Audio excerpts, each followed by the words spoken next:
शपथ ग्रहण समारोह शुरू होगा। नीतीश कुमार राजभवन पहुंच गए हैं। नीतीश कुमार 9वीं बार सीएम पद की शपथ लेंगे। इस बीच एक और बड़ी खबर आ रही है। सूत्रों के मुताबिक नीतीश समेत 6 मंत्री शपथ लेंगे।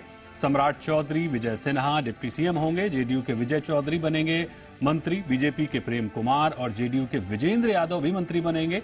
शपथ के बाद शाम 5:30 बजे नीतीश कैबिनेट की बैठक होगी। पुराने सचिवालय में कैबिनेट की बैठक होगी और फिर आगे की रणनीति तय होगी। तो ये इस वक्त की आप सीधे तस्वीरें देख सकते हैं। अब से थोड़ी देर में सीएम नीतीश कुमार 9वीं बार मुख्यमंत्री पद की शपथ लेंगे। इस बार एनडीए के साथ सरकार बनाएंगे और फिर आगे की रणनीति पर काम करेंगे।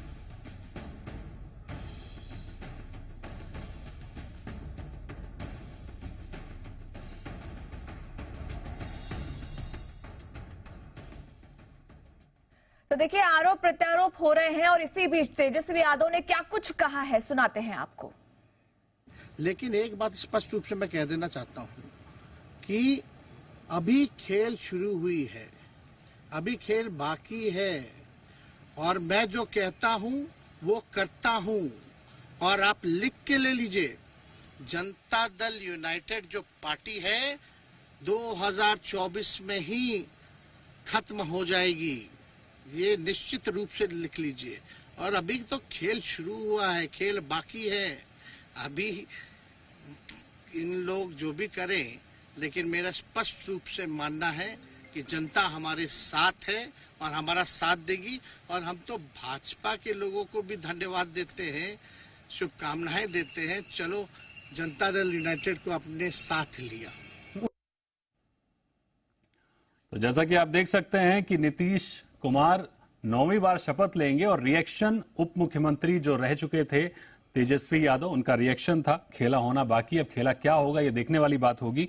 इस बीच हमारे साथ कुछ मेहमान जुड़ गए हैं। हमारे साथ हैं बीजेपी प्रवक्ता डॉक्टर गुलरेज शेख, हमारे साथ हैं कांग्रेस के प्रवक्ता शुभ्रांश राय और हमारे साथ हैं राजनीतिक विश्लेषक राजीव कुमार। सर, बहुत स्वागत है आपका जी बिजनेस पर। सबसे पहले गुलरेज शेख साहब आपके पास आएंगे। पहला रिएक्शन क्या होगा आपका, क्योंकि जाहिर तौर पर डबल इंजन की सरकार बिहार में भी आ गई है।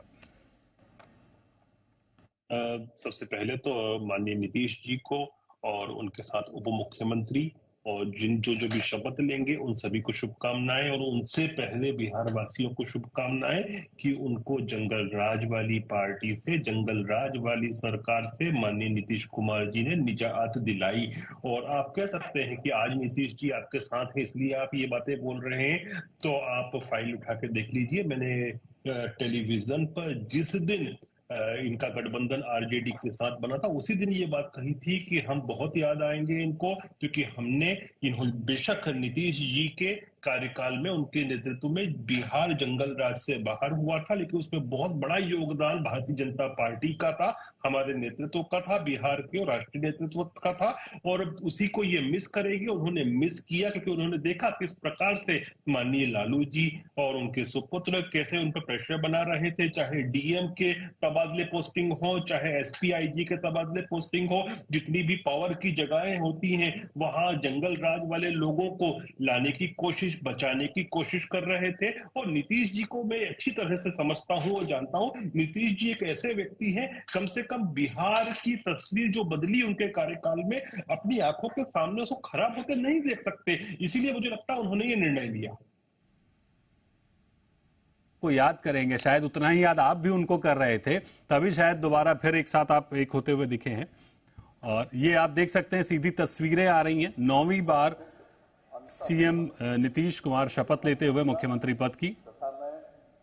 भय या पक्षपात, अनुराग या द्वेष के बिना सभी प्रकार के लोगों के प्रति संविधान और विधि के अनुसार न्याय करूंगा।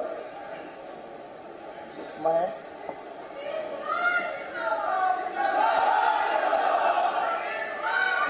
नीतीश कुमार सत्यनिष्ठा से प्रतिज्ञान करता हूं कि जो विषय बिहार राज्य के मुख्यमंत्री के रूप में मेरे विचार के लिए लाया जाएगा अथवा मुझे ज्ञात होगा और किसी व्यक्ति या व्यक्तियों को सबसे सिवाय, जबकि ऐसे मुख्यमंत्री के रूप में अनेक कर्तव्यों के सम्यक निर्वहन के लिए ऐसा करना अपेक्षित होगा, मैं प्रत्यक्ष अथवा अप्रत्यक्ष रूप से संसूचित या प्रकट नहीं करूंगा।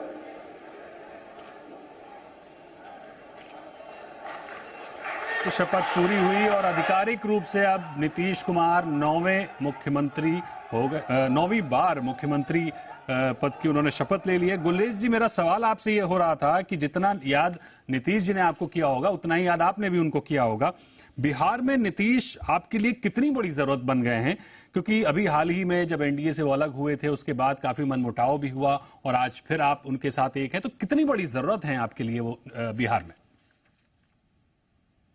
देखिए, देश हुआ और राज्य हुआ, इन दोनों में व्यक्ति से ज्यादा महत्वपूर्ण होता है सुशासन का होना, व्यवस्थाओं का होना।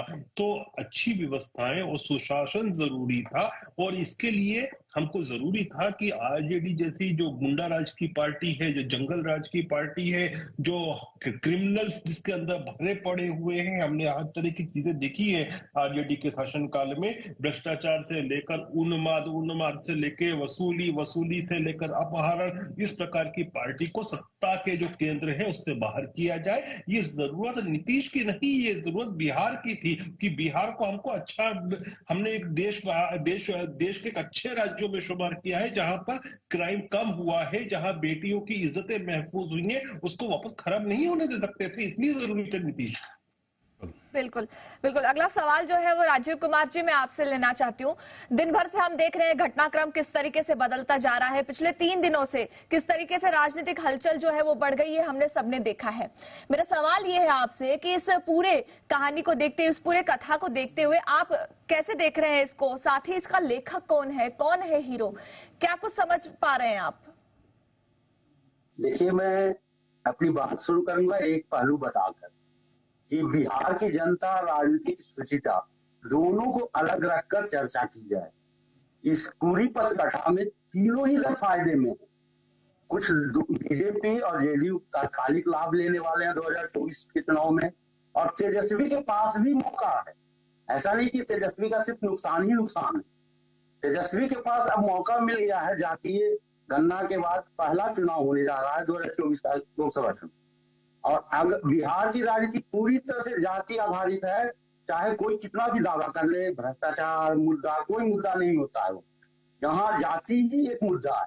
अब तक का यही चुनावी नतीजा बताते आए हैं, और इसमें जातिगत सर्वे के बाद तेजस्वी यादव को सबसे ज्यादा फायदा ये है कि उन्हें साबित करना होगा कि जिस तरह का हवा बनाया जा रहा है कि वो सबसे ज्यादा लोकप्रिय हो रहे हैं, नीतीश की लोकप्रियता घट रही है, जेडीयू का आधार कम हो रहा है।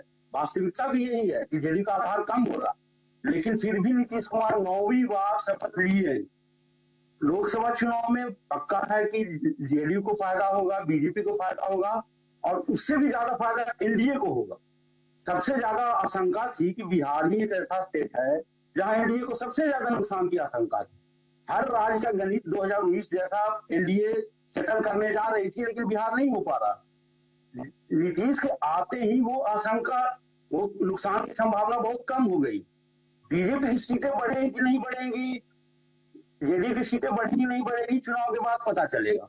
लेकिन इतना पक्का है कि अगर एनडीए आपके पास सम्राट चौधरी शपथ ले रहे हैं, सीधे उनके पास चलते हैं, लौटेंगे आपके पास। शपथ लेता हूं कि मैं विधि द्वारा स्थापित भारत के संविधान के प्रति सच्ची श्रद्धा और निष्ठा रखूंगा। मैं भारत की प्रभुता और अखंडता अक्षुण्ण रखूंगा। मैं बिहार राज्य के मंत्री के रूप में अपने कर्तव्यों का श्रद्धापूर्वक और शुद्ध अंतःकरण से निर्वहन करूंगा तथा मैं भय या पक्षपात, अनुराग या द्वेष के बिना सभी प्रकार के लोगों के प्रति संविधान और विधि के अनुसार न्याय करूंगा।